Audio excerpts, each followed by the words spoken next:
Olá, pessoal, tudo bem? Como é que vocês estão? Vamos voltando aqui para o nosso módulo 2. Sejam muito bem-vindos. Na verdade, é mais um bloco, do nosso módulo de administração eclesiástica na história da igreja. No módulo passado, a gente fez no bloco passado, né? Nós tivemos, então, aí uma introdução, onde nós vimos ali que, no início, a igreja foi administrada pela autoridade apostólica, obviamente, né? Pelas aquelas pessoas que ouviram do próprio Cristo que deveriam fazer. E depois, a igreja, a Bíblia, ela estava com livros esparsos, né? E aí a igreja une em um bloco só, né? Os biblions, que são livros no singular, junta tudo em uma bibliar, que é Bíblias, um conjunto de livros, tá? Isso foi definido ali no final do século IV, tá bom? Lembrando que não quer dizer que nos três primeiros séculos não tinha Bíblia, tinha, só que ela estava solta. A Epístola de Paulo aos Colossenses, aos Filipenses, o Evangelho de Lucas, o Evangelho de Mateus. E quem definiu o que seria lido ou não lido eram os apóstolos ou os discípulos dos apóstolos. A autoridade apostólica estava muito presente ainda. E aí nós temos, então, o período da patrística, onde nós tivemos os pais apostólicos, aqueles que tiveram algum link com os apóstolos. Tranquilo? Maravilha. Pessoal, quando houve a união igreja-estado com a conversão de Constantino, tá? Nós tivemos alguns fenômenos começando a acontecer. Quais fenômenos, tá? O Império Romano, que antes perseguia a igreja, ele foi cada vez mais se intrometendo nos assuntos da igreja, tá? Percebendo que não conseguiria vencer a igreja, é aquele ditado, não consegue vencer o inimigo, junte-se a ele.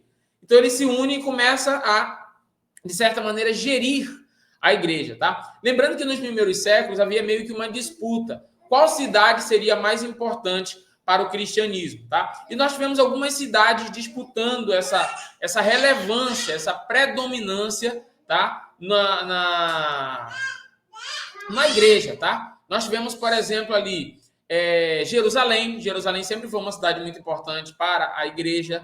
Nós tivemos Antioquia, que lá em Atos, né, começa a falar já da cidade de Antioquia, onde pela primeira vez os discípulos foram chamados de cristãos. Depois nós temos outras cidades ganhando importância, tá? Como a própria cidade de Roma, tá? Nós temos, né, a cidade de Atenas, lá na Europa, depois também ganhando importância. Nós tivemos a cidade de Bizâncio, que depois mudou o nome para Constantinopla, também ganhando importância. A cidade de Alexandria, no Egito, onde tinha uma biblioteca com muitos exemplares, né? A famosa Biblioteca de Alexandria, também queria predominância. Então, essas cidades disputaram a predominância até que, né, a cidade de Roma, por ser sede do Império, nós tivemos, então, ela meio que vencendo, né? A cidade de Roma dando as cartas, a cidade de Roma predominando e sendo a cidade que dominaria a igreja.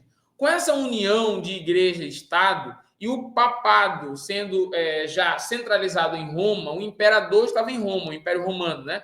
O Império Romano acabou no século V, no ano 476, com a invasão dos bárbaros. Esses bárbaros eram só pessoas que não falavam grego nem latim, tá? Então, geralmente, do norte da Europa, ali, né? Os nórdicos, enfim. O fato é que eles chamavam de bárbaros. Os livros de história chamam de bárbaros, mas entenda como pessoas que não falavam grego ou latim. E aí, o que sobrou do Império Romano foi a Igreja Católica Apostólica Romana, que não tinha esse nome desde o início, óbvio, tá, pessoal? Não tinha esse nome, era Igreja de Cristo. O que acontece? Quando surgem as primeiras heresias, com Ário, lá no século III, né? Que dizia que Jesus não era homem, enfim, que não era Deus, aquelas discussões todas cristológicas, pneumatológicas sobre Cristo, sobre o Espírito Santo, tá? Então, o que acontece? Ali nós temos quando tinha um concílio, o lado vencedor do concílio, o lado ortodoxo, o lado conservador do concílio, tá? Começou a dizer o seguinte: a nossa fé, a fé de toda a igreja no mundo é a fé católica, tá? Ou seja, mas essa fé católica que é citada pelos pais da igreja nos livros, e a gente lê realmente no século I, no século II, sendo essa expressão usada, a fé católica, mas não quer dizer que é a fé da igreja da placa, Igreja Católica Apostólica Romana. É a fé católica, a fé universal. Cristo é o Salvador do mundo. Essa é a fé católica, essa é a fé universal, essa é a fé geral, essa é a fé da igreja em todo lugar. Se surge um herege que diz que Jesus não morreu na cruz, essa não é a fé católica. É isso que os pais da igreja queriam dizer. Mas isso é usado como argumento pela igreja romana para dizer que o nome católica já estava lá nos pais da igreja no século I, no século II. Realmente estava. Mas é nesse contexto, tá? Não existia ainda uma placa, Igreja Católica Apostólica Romana. Essa atribuição só vai ser dada lá no século IV, tá?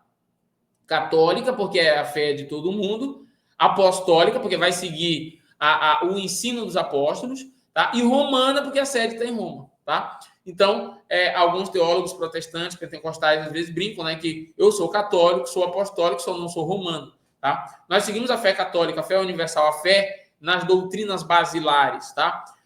Nós somos apostólicos, seguimos os ensinos dos apóstolos, só não somos romanos, tá? Então, enfim, o fato é que, a partir daí, a igreja vai centralizar-se em Roma e surge, a partir do século VI, a figura do papado, tá? De acordo com a Igreja Católica Apostólica Romana, o Papa é um sucessor de Pedro, que seria o primeiro Papa, tá? Então, o primeiro Papa foi Pedro e a sucessão apostólica vem por meio do papado. Então, como a chave do céu foi dada para Pedro, no entendimento deles, então a liderança da igreja foi dada para Pedro, a liderança passa de Papa em Papa, ok?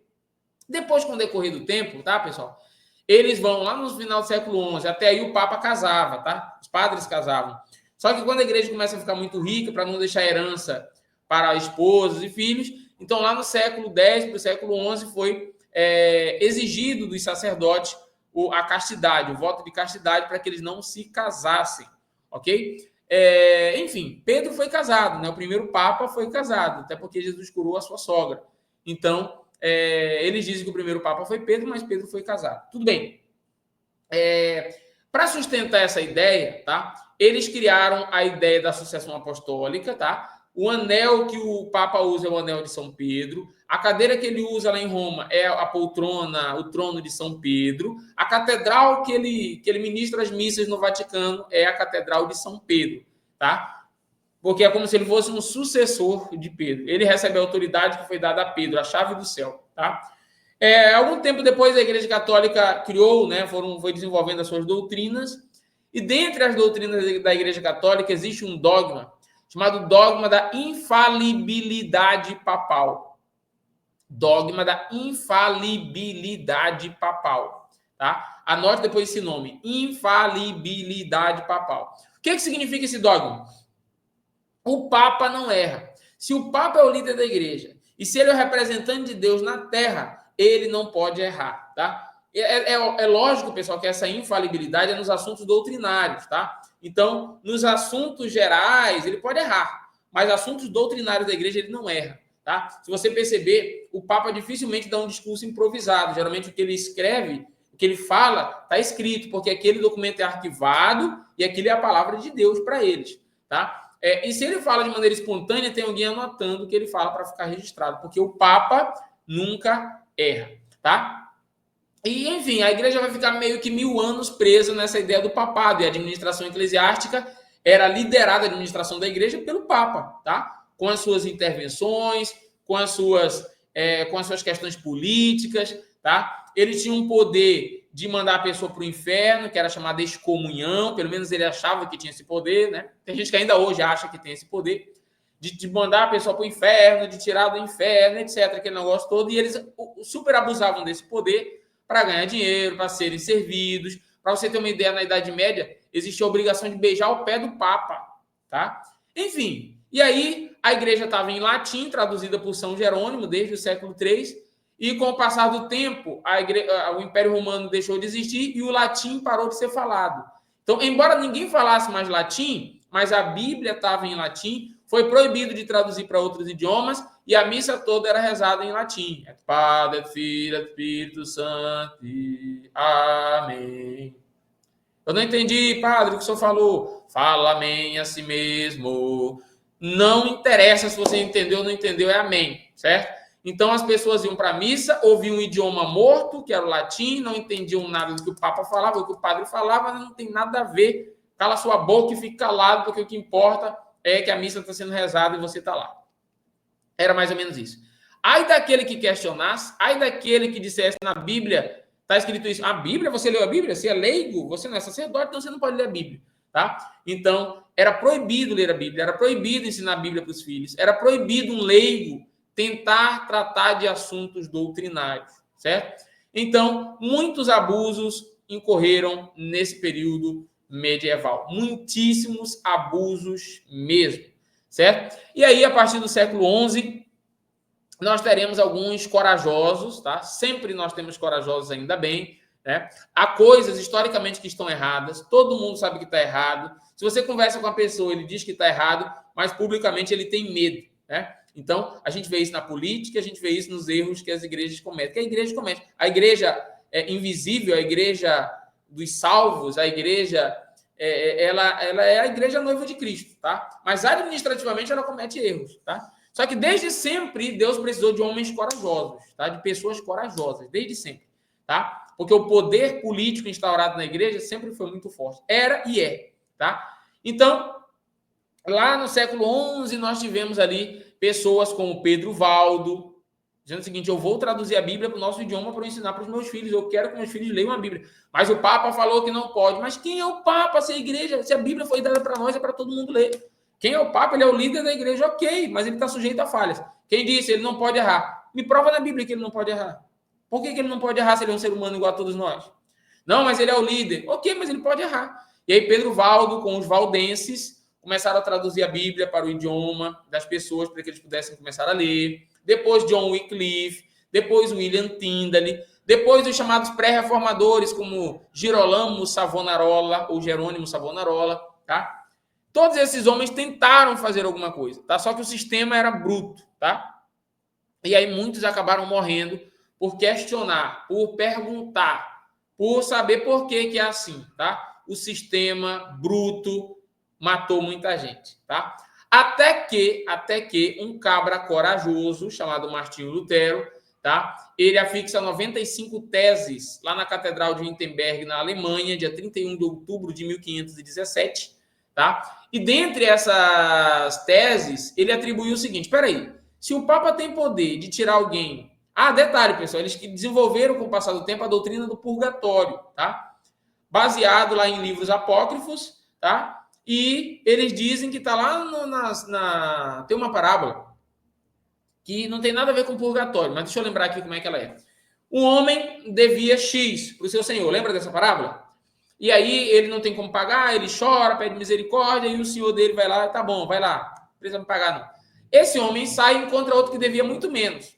E ao invés de usar misericórdia para aquele que não tinha dinheiro para lhe pagar, assim como o seu senhor usou para com ele vai e prende aquele que lhe devia muito menos. Alguém que viu isso falou: peraí, o homem foi perdoado e agora não perdoou o outro.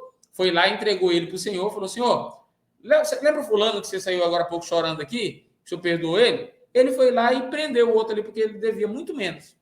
O senhor chamou ele e falou: ei, eu não usei de misericórdia para com você? Por que você também não perdoou o outro lá que te devia muito menos? Porque você fez isso agora, eu cancelo o perdão e você vai para a prisão. Aí olha só isso: não sairá de lá até que pague o último ceitil. Algumas versões falam o último centavo, tá? Esse pedacinho eles pegam e diz que nós somos salvos, somos cristãos e nós vamos... eles dividem mais ou menos assim: quem não é cristão já vai para o inferno. Quem é cristão, mas pecou, tá? Então todo mundo que se converteu e ainda viveu nessa terra cometeu algum pecado. Então esse pecado que você cometeu tem que ser pago, purgado, purificado. Aonde vai purificar esse pecado?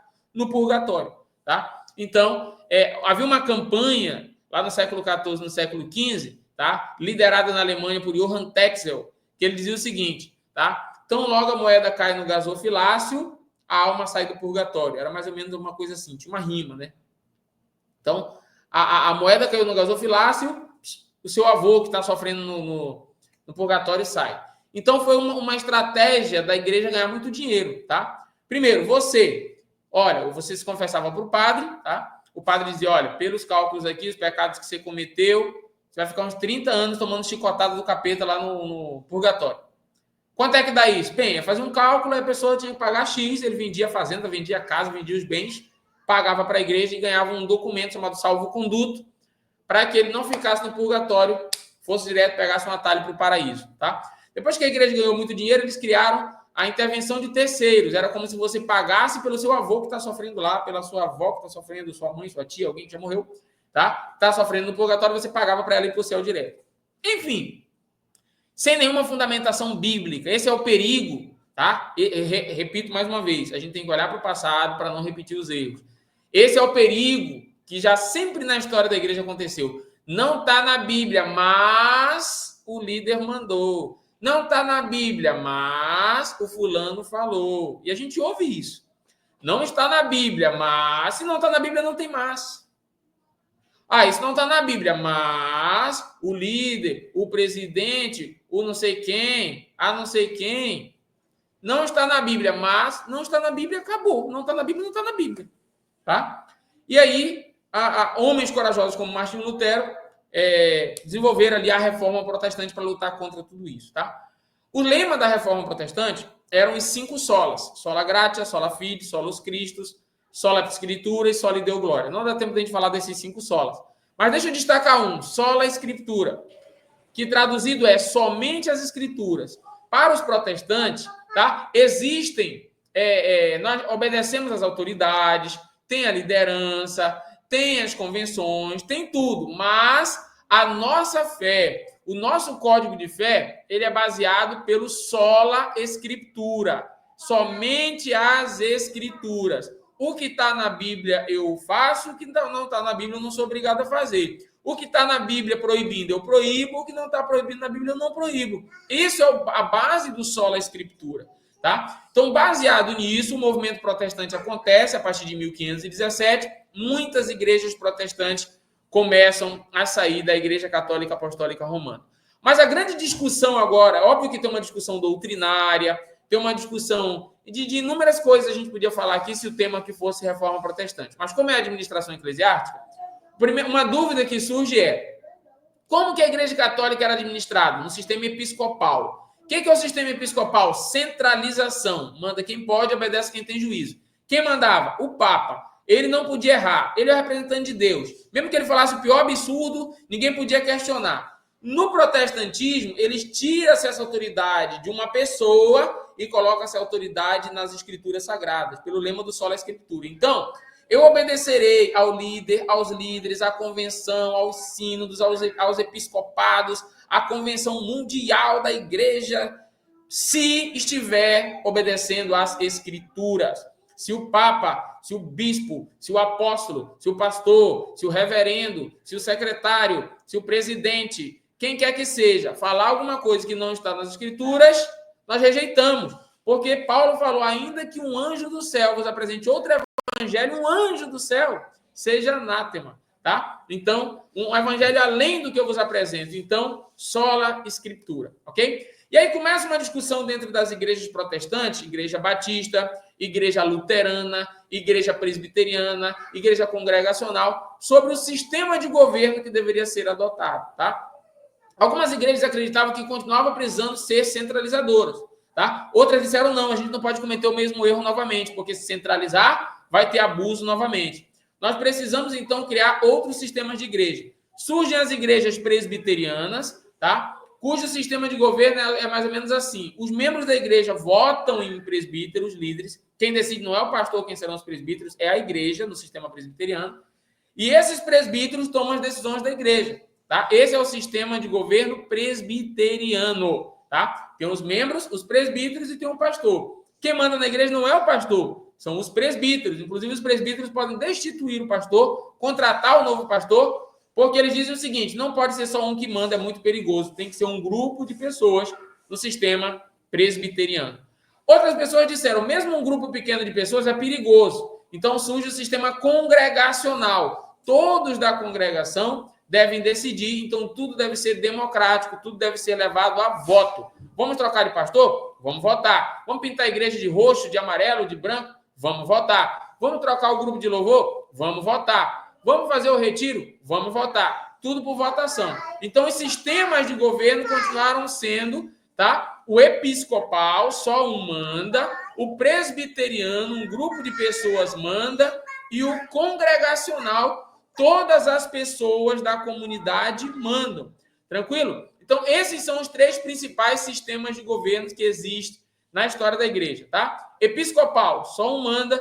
Presbiteriano, um grupo de pessoas manda. E o congregacional, todo mundo manda. Tranquilo? Então, diante disso, pessoal, esses são os principais sistemas de governo das igrejas. Tranquilo? Então, nós vamos concluir esse bloco por aqui. E no próximo a gente continua, no último bloco, entendendo como que esse sistema da igreja se expandiu a partir da Reforma Protestante, chegando até o século XXI. Tranquilo? Eu preciso que você não passe desse bloco sem saber quais são os 3 principais sistemas de governo. Episcopal, só um manda. Presbiteriano, um grupo de pessoas manda. E o congregacional, em que todas as pessoas da igreja mandam. Tranquilo? Então, eu espero você no próximo bloco para nós prosseguirmos, ok? Até lá, pessoal!